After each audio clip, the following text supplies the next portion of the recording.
लो दे दो।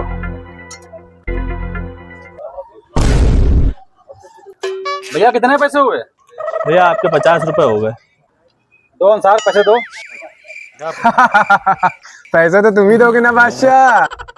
हम क्यों देंगे पैसे, हम तो जीते हैं। याद करो। अरे यार अंसार भाई मोमोज खिलाओ। यार मेरे पास पैसे कम है, हम नहीं खिला पाएंगे। यार हर बार हम खिलाते हैं, आज तुम खिला दो। बादशाह भाई गुस्सा क्यों हो रहे हो? और पंजा लड़ा लेते, जो जीतेगा वो खिला देगा। हाँ ठीक है।